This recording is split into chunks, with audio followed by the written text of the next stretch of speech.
The security guard grabbed his arm so hard the mop clattered to the floor. "Empty your pockets," the guard barked, loud enough that the entire lobby of Hargrove Tower turned to watch. "Now." Nathan Hargrove stood still, jaw tight, as 40 pairs of eyes locked onto him, executives frozen mid-conversation, and one young woman near the front desk who dropped a stack of folders she carried, papers scattering across the marble floor. "I didn't take anything," Nathan said quietly. "That's not what the client says," the guard snapped, patting down his uniform pockets while Nathan stood rigid, humiliation burning hotter than anger. A missing diamond cufflink. A cleaner in the wrong hallway at the wrong time. That was all it took for 11 executives to decide, instantly, that the janitor was guilty. Grace Bennett, the young woman who dropped her folders, crouched down to gather them, but her eyes never left the scene 20 feet away. She didn't know his name yet, didn't know the man being searched like a criminal was the only son of Charles Hargrove, the billionaire whose name was carved into the building's entrance. Nobody in that lobby knew it. Not the guard. Not the smacking executives. Not even Nathan's own father, who believed his son was somewhere in Europe on a gap year that didn't exist.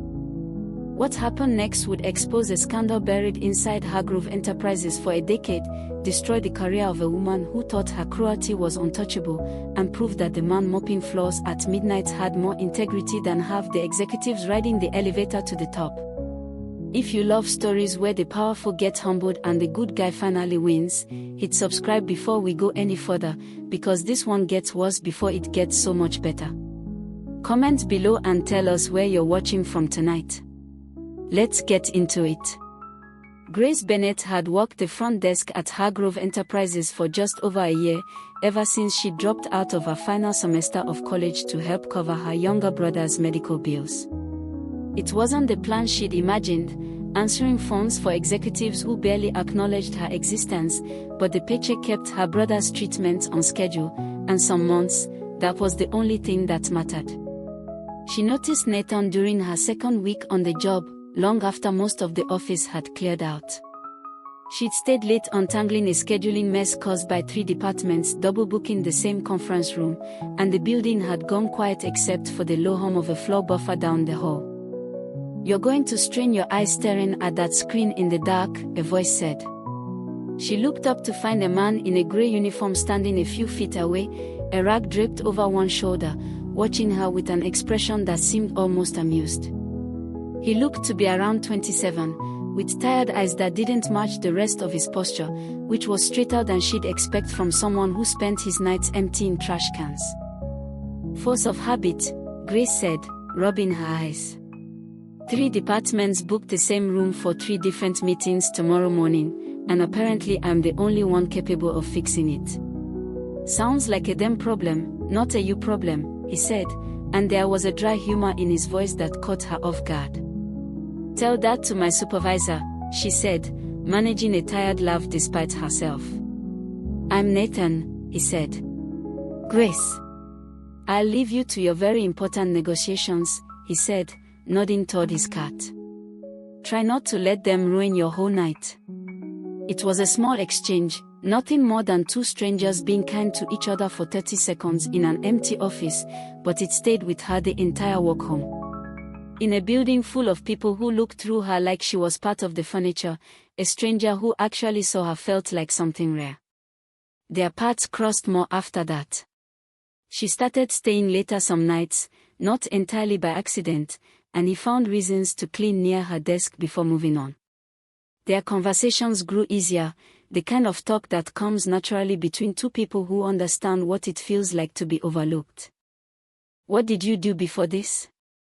Grace asked one night, watching him wipe down the glass partition near the elevators. "Different things," Nathan said, the same careful vagueness he always used whenever the conversation edged toward his past. "Nothing worth bragging about." "Everyone has something worth telling," Grace said. He paused briefly, considering how much he was willing to reveal. "Let's just say I spent a long time living somebody else's life," he said finally.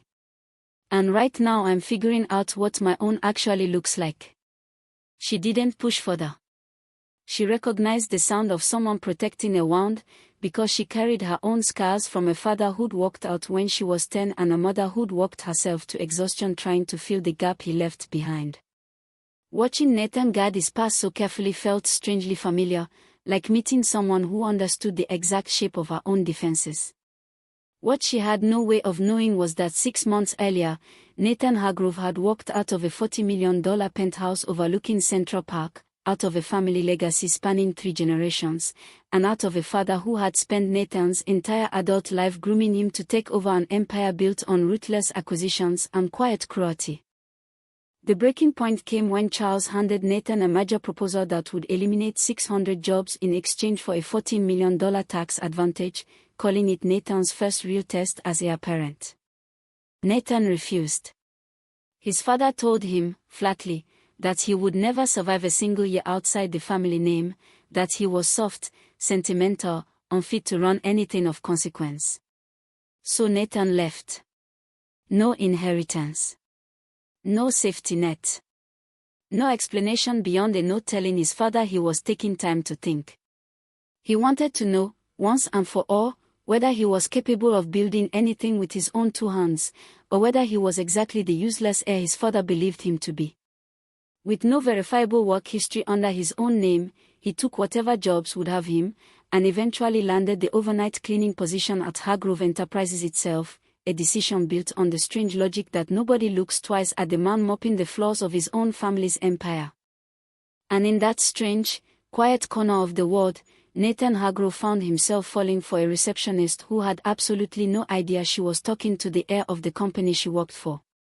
If this is already pulling you in, smash that like button right now, because we are just getting started, and this story gets a lot more painful before it gets better.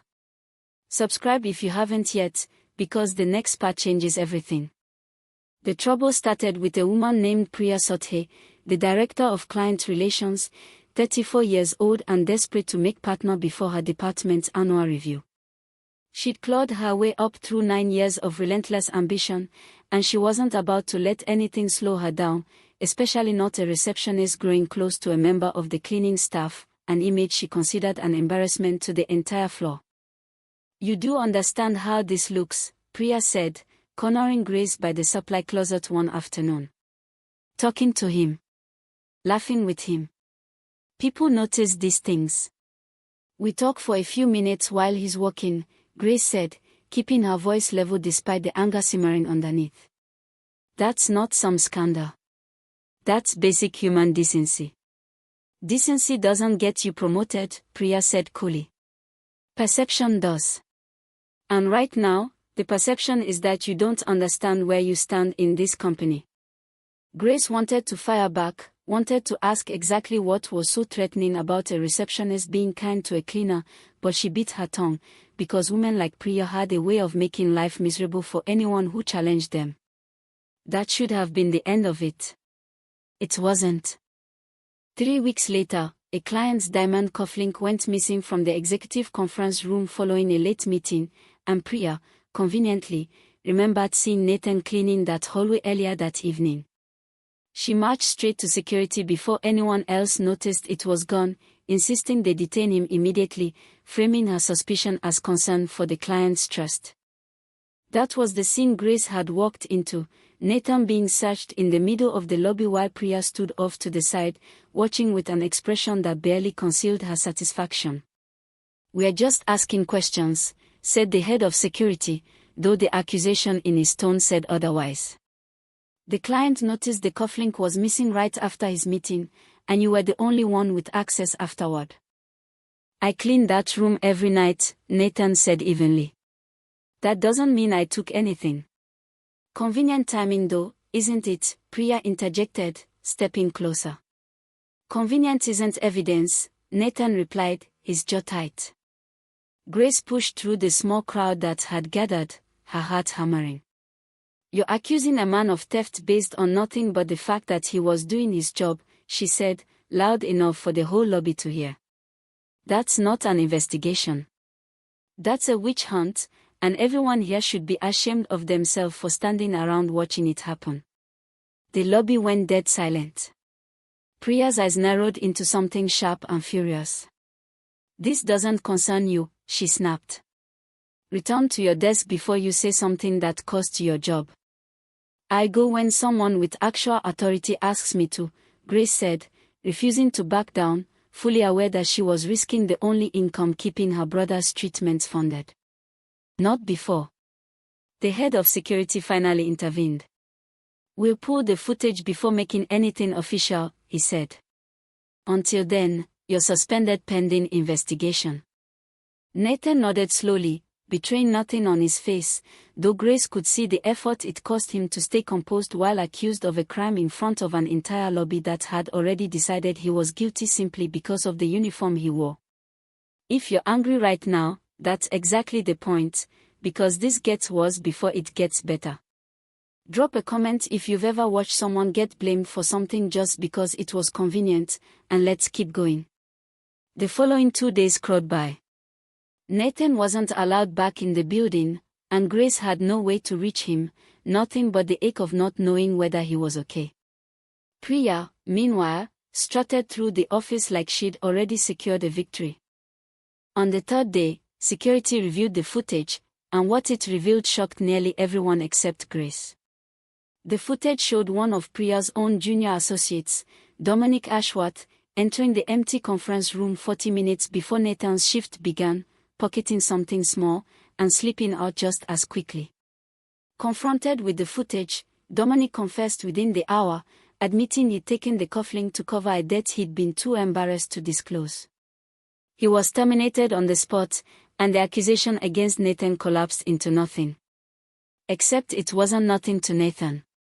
He'd lost 3 days of pay, endured public humiliation, and had his integrity questioned by an entire floor of people who assumed guilt the second they saw his uniform. When he returned to work the following Monday, nobody apologized. Not the head of security, not Priya, not a single executive who had watched the accusation unfold without lifting a finger to stop it. Grace was waiting for him near the loading dock. "I'm so sorry," she said before he'd even set his bag down. "What they did to you was disgusting, and I hate that nobody's even acknowledging it." "You don't owe me an apology," Nathan said. "You were the only one in that building who stood up for me." "It shouldn't have taken standing up," Grace said, frustration cracking her voice. "It should have been obvious accusing you with no evidence was insane." Nathan studied her for a long moment, something unreadable behind his tired eyes. "Most people don't question convenient conclusions," he said quietly, "especially about people like me." "People like you?" Grace repeated. "You mean people who are kind and hardworking, treated like they're invisible the second they put on a uniform?" He almost told her everything right then. The words nearly escaped him, an entire confession about who he really was and why he was there. But an old fear held him back, the fear that once she knew, the warmth in her eyes would curdle into the same calculation he'd seen in everyone his father ever paraded in front of him, people who loved the name Hargrove long before they ever loved him. "Thank you," he said instead, "for believing me when nobody else would." Their bond deepened after that night, but so did the danger surrounding them. Priya, humiliated by being publicly wrong, grew colder, turning her attention toward Grace directly, cutting her out of meetings and criticizing her work in front of others. Grace absorbed it in silence, because fighting someone 3 levels above her wasn't a battle she could win, not with her brother's medical bills hanging over her every month. But something bigger was already moving behind the scenes, something neither of them could stop. Word had started spreading quietly through the private investigators Charles Hargrove had hired, that his missing son had finally been located. If you're still with us, hit subscribe now, because the next part is where everything comes crashing down. This is the part where secrets stop staying buried. It happened at the company's annual investor gala, held in the grand ballroom on the top floor of Hargrove Tower. Grace had been asked to help manage code check for extra pay, and Nathan had been assigned post-event cleanup, though he'd arrived 2 hours early to help set up chairs, a task well beneath his usual duties. She caught his eye once across the room and offered a small smile before returning to her post near the entrance. The gala was in full swing when a black car pulled up outside, and a man stepped out who made the entire lobby staff go rigid with recognition. Charles Hargrove. In person. He rarely attended these events anymore, which made his sudden arrival all the more shocking. The building manager sprinted to greet him, stammering apologies. Charles waved him off, his sharp eyes scanning the ballroom like a predator assessing territory. "My investigators traced my son to this building 3 days ago," Charles announced, his voice cutting through the noise, loud enough that nearby conversations halted instantly. "I want every floor searched until he's found." Grace, standing near the coat check just inside the ballroom entrance, felt something cold settle in her stomach. His son. Working in this building. She thought immediately of Nathan, of his careful evasions, his refusal to explain his past, and the aching feeling that had been building for weeks finally sharpened into dread. She searched the room and found him standing near the catering tables, frozen, staring at his father with an expression she had never seen on his face before. Fear, not of being caught doing something wrong, but the fear of a man watching his two separate worlds collide in the worst possible way, in front of everyone. "Nathan," Charles Hargrove said, his voice carrying across the suddenly silent ballroom as he spotted his son still dressed in his grey cleaning uniform. "So this is where you've been hiding?" Every head in the room turned. Grace watched, frozen, as 300 guests stared between the billionaire in his tailored suit and the janitor in his work clothes, the resemblance between them suddenly, painfully obvious now that everyone was looking for it. "You're his son," Grace whispered, though nobody heard her over the rising murmur of the crowd. Nathan's eyes found hers across the room, and in that moment, she watched every wall he'd built come crashing down at once, watched him realize the truth he'd protected for months had just been ripped open in front of the one person whose opinion mattered more to him than anyone else's. "Dad," Nathan said quietly, though his voice carried in the silence, "not here." "I've spent 6 months searching for you," Charles said, striding across the ballroom floor, ignoring the stunned executives partying around him. 6 months, and I find you mopping floors in my own building, dressed like a member of the cleaning staff. Do you understand how this looks?" "It looks like I've been earning my own living," Nathan said, his voice steady despite the tension coiling through the room. "Which was the entire point." "The point," Charles said, his voice rising with barely contained fury, "was to teach you a lesson, not to watch you throw away everything I built for you to play working-class hero. This ends tonight. You're coming home." Priya Sothe, standing near the bar with a drink in hand, dropped her glass entirely, the shatter of crystal lost beneath the roar of whispers filling the ballroom. Her face had gone the color of ash as the full weight of the situation crashed down on her. The man she had accused of theft, the man she had humiliated for weeks, was the son of the chairman standing directly in front of her. Grace felt the room spinning, betrayal and heartbreak tangling together so tightly she could hardly breathe. Every conversation, every quiet moment, every small kindness Nathan had shown her over the past 3 months had happened while he was hiding an entire identity from her. "Grace," Nathan said, moving toward her through the parting crowd, his father's voice still calling after him, ignored. "Grace, please, let me explain. You're a billionaire's son," she said, her voice cracking, "and you let me believe you had nothing.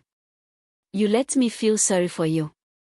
You let me defend you against people who could have destroyed my job, when you had the power to end it all with one phone call." "None of what I told you was a lie," Nathan said desperately. "Everything I felt was real." "How would I know that?" Grace's voice broke completely. "How am I supposed to believe anything, when the biggest thing about you was a secret you never trusted me with?" She didn't wait for his answer. She turned and walked out of the ballroom, past 300 stunned guests, past Priya standing pale and silent by the bar, past Charles Hargrove, who watched her go with something unreadable flickering across his face, and out into the cold night air, leaving Nathan alone in the wreckage of every secret he'd ever kept. If your heart is breaking right now, tell us in the comments, because this is exactly the moment everything turns upside down. Like the video if you're invested in this too, because what happens next is going to surprise you. He didn't chase her that night. He stood frozen in the ballroom, his father's hand suddenly heavy on his shoulder, 5 months of hiding collapsing around him all at once, and for the first time since leaving his old life, Nathan Hargrove felt truly, completely lost. The days that followed were brutal for everyone involved, in very different ways. For Grace, it was the humiliation of walking into that office every morning, knowing everyone now understood exactly who Nathan was, and by extension, how foolish she must have looked. Coworkers who had once ignored her now watched her with poorly concealed curiosity. Priya, in a stunning display of hypocrisy, began speaking to her with false warmth, clearly hoping to position herself as an ally to someone connected to the Hargrove family. "I always sensed something special about him," Priya said one morning, cornering Grace by the coffee station with a smile so fake it made Grace's skin crawl. "You two would make such a wonderful match, don't you think? Once things settle." "You accused him of theft with zero evidence," Grace said flatly. "You made his life miserable for weeks assuming a janitor couldn't possibly be innocent. Don't pretend to respect him now just because you found out his last name." Priya's smile faltered, but her ambition was too strong to let a moment of shame slow her down.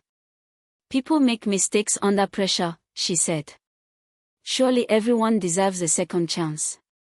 "You only believe in second chances when they benefit you," Grace said, and walked away, leaving Priya standing alone, her carefully constructed charm cracking at the edges. For Nathan, the days blurred into a different kind of chaos. His father insisted he move back into the family estate, and every conversation between them turned into an argument, old wounds reopening faster than either could close them. "You humiliated me in front of my entire board," Charles said one evening, pacing his study while Nathan sat rigid across from him. 5 months as a janitor. "Do you have any idea what the press will do with this once it leaks?" "I didn't do it for the press," Nathan said. "I did it because I needed to know if I could survive without your money propping me up every single day of my life." "And what exactly did you learn?" Charles demanded. "That you can mop floors." "That's not survival, Nathan, that's wasted potential. I learned that the people working alongside me had more integrity in one shift than most of your executives show in a year," Nathan said, his voice rising.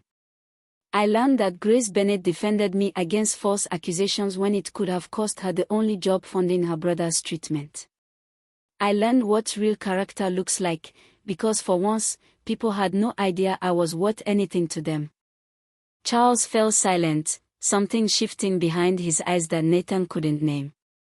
"And now she won't speak to you," he said finally, "because you hid the truth the entire time." "Yes," Nathan said quietly. "Because I was terrified this exact thing would happen." "It usually does," Charles said, less venom in his voice than before. "Money changes how people look at you. It changed how people looked at me, decades ago, and I let it turn me into someone I'm not always proud of."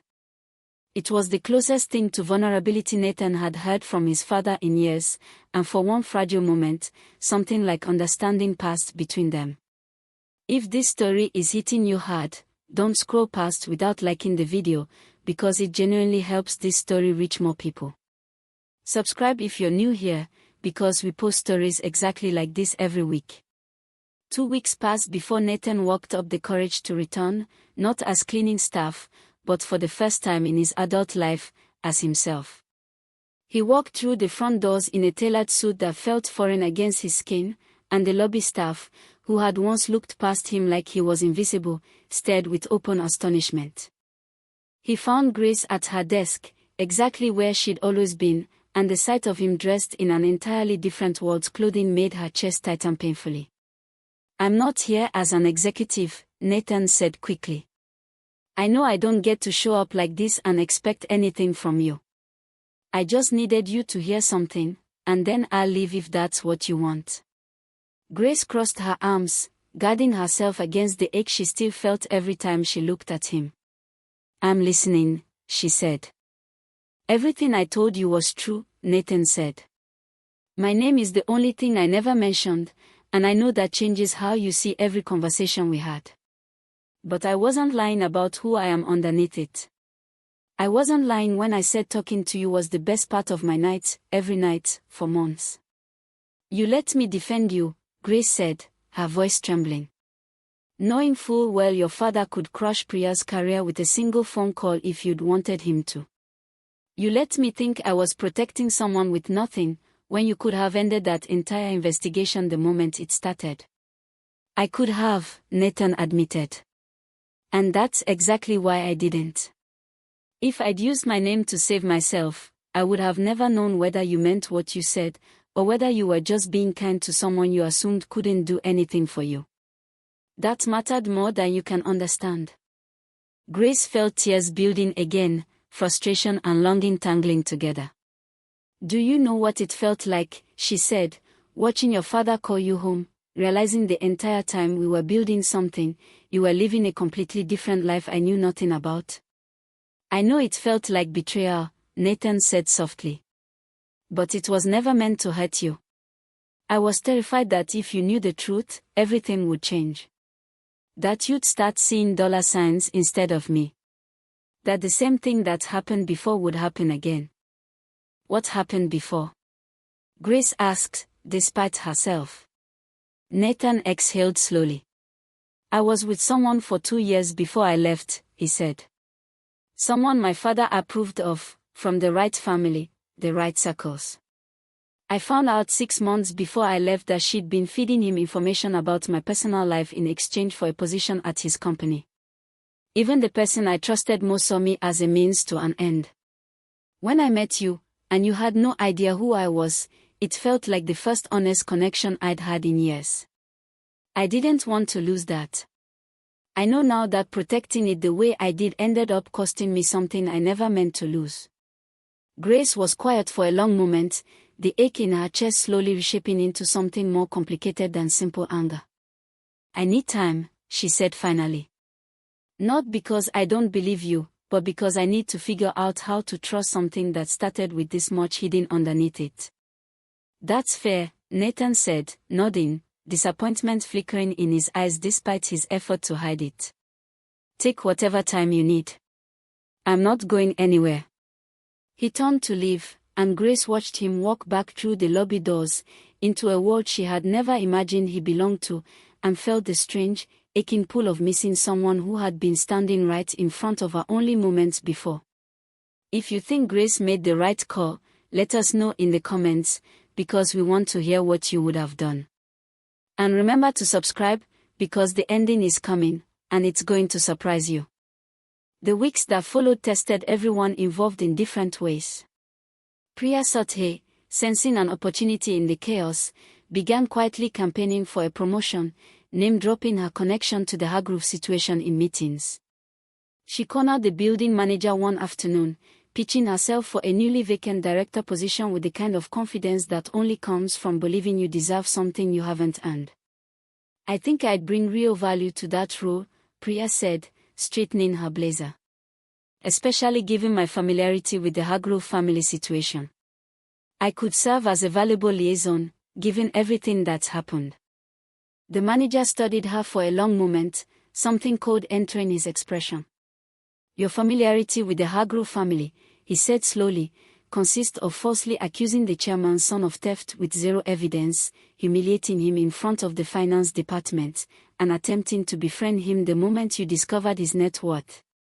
I don't think that's the kind of familiarity this company wants representing it in a leadership position. Priya's face went pale. That's not fair, she said. I was following procedure. Anyone would have. Anyone with integrity would have waited for evidence before destroying a colleague's reputation, he interrupted. I've already discussed the situation with Mr. Hargrove directly. He's requested a full review of how his son was treated during his time on staff, and your name has come up more than once, and not favorably. The blood drained from Priya's face entirely. You can't be serious, she whispered. I'm very serious, he said. Human resources will be in touch. 3 days later, Priya Sathye was terminated, not for the theft accusation alone, but for a pattern of manipulation and quiet cruelty toward anyone beneath her, junior staff, cleaning crew, interns too afraid to report her for fear of retaliation. The investigation Charles Hargrove ordered exposed an entire culture that had thrived under everyone's nose for years. If you've ever watched a bully finally face consequences, comment below, because there's nothing quite as satisfying as karma catching up with someone who thought they'd never get caught. While the fallout unfolded, Grace spent the weeks apart from Nathan in quiet reflection, talking things through with her closest friend, Talia, over cheap wine in her cramped apartment. "He lied to you," Talia said bluntly, refilling Grace's glass. "That's not a small thing." "He didn't lie exactly," Grace said. "He omitted." "There's a difference, isn't there?" "Is there?" Talia raised an eyebrow. "Because from where I'm sitting, that's a pretty convenient distinction for a man who let you believe he had nothing, while sitting on more money than either of us will see in a lifetime." "I know how it looks," Grace said, staring into her glass. "But you didn't see his face that night, Talia. You didn't hear how he talked about wanting to know if people cared about him for real reasons. He wasn't playing a game. He was scared, the same way I get scared, of trusting the wrong people." "So what are you going to do?" Talia asked. "Because eventually you have to decide whether you're willing to try again, knowing what you know now." Grace didn't have an answer that night. But over the following days, she kept returning to the small moments that had defined their friendship long before the truth came out, the late nights, the quiet conversations, the way he defended a stranger's dignity even when nobody was watching. Those moments hadn't been a lie. She also found herself thinking about her own life, about the promotion she'd been quietly passed over for twice, about the way she'd spent a year accepting less than she deserved because she was afraid of losing what little stability she had. Watching Nathan risk everything to discover who he really was made her realize how long she'd been settling for safety over growth. A month after the gala, Grace requested a meeting with the building manager, and walked out 20 minutes later with a promotion to operations coordinator, a position with real responsibility and a salary that finally matched her workload. Several executives had quietly noted her composure throughout the entire ordeal. That same afternoon, as she left the manager's office with the good news still settling in, she found Nathan waiting near the elevators, dressed simply this time, in jeans and a plain jacket, none of the tailored suits that had made him feel like a stranger the last time she'd seen him. "I heard about the promotion," he said, a small, hopeful smile tugging at his mouth. "Congratulations. You earned that." "Thank you," Grace said, feeling the tension between them ease slightly. "What are you doing here?" "I thought you'd be busy taking over the empire." "I turned down the CEO position," Nathan said. "My father wasn't thrilled, but he's coming around. I told him I want to build something of my own instead, something that reflects the way I actually want to treat people, not the way this industry usually operates." "What does that mean?" Grace asked, curiosity overtaking her caution. "It means I'm starting a foundation," Nathan said. "Focused on fair labor practices, on protecting workers like the ones I worked alongside for 5 months, people who get treated as disposable by companies that owe them everything. I want to build something that matters, instead of inheriting something built on cutting corners and cutting people."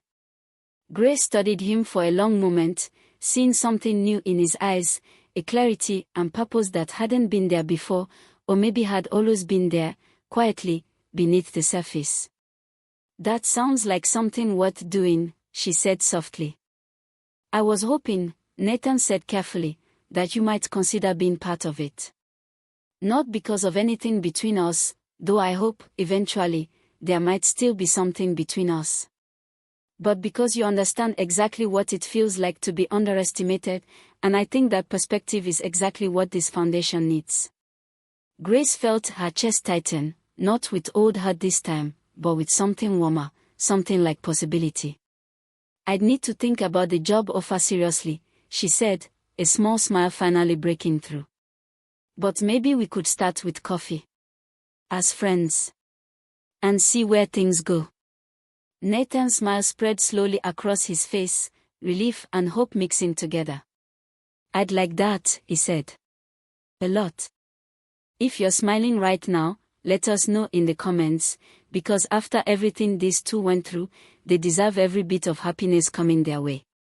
And if this story has kept you glued to your screen, make sure you're subscribed, because we're not done yet. 6 months later, Hargrove Enterprises looked like a different company entirely. Charles Hargrove, still chairman but no longer sole decision-maker, had implemented sweeping reforms across every department, driven by his son's insistence and his own quiet reckoning with the culture he'd allowed to fester for decades. Grievance procedures were overhauled, protections for junior staff strengthened, and an anonymous reporting system installed to prevent the kind of unchecked cruelty that had defined Priya Sotha's reign for years.